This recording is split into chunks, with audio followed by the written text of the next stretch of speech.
Bonjour à tous. Aujourd'hui, je vais aborder une question qui va en intéresser plus d'un. C'est comment calculer le rendement d'un investissement immobilier. Comme vous le savez, ces temps-ci, les rendements à la banque ne sont pas exceptionnels. Et dans ces temps incertains, beaucoup d'entre vous ont envie d'investir dans quelque chose de stable, une valeur sûre, et beaucoup se tournent vers l'immobilier, vers un immeuble ou une maison pour pouvoir avoir un rendement constant. Alors vous allez voir, pour calculer un rendement, c'est assez simple.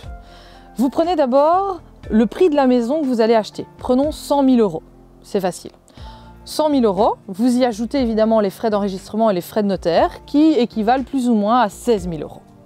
Ensuite, vous devez ajouter les frais d'hypothèque si vous faites un crédit qui équivalent, eux, plus ou moins à 4 000 €. Ça fait 20 000 € de frais pour pouvoir acheter votre maison ou votre appartement de 100 000 €. Imaginons également que vous avez 20 000 € de travaux. Ça fait en tout un budget total de 140 000 €. Cette maison, cet appartement, vous pouvez le louer 500 €. Encore une fois, c'est une hypothèse. Moi, ce que je vous conseille de faire, c'est de prendre 10 fois le loyer annuellement. Pourquoi 10? Eh bien parce qu'il y a souvent un mois de loyer qui va servir à l'assurance et un autre mois de loyer qui va servir pour le précompte, pour les petites choses à changer dans la maison, des petites broutilles, mais qui doivent quand même être prises en charge par le propriétaire que vous serez.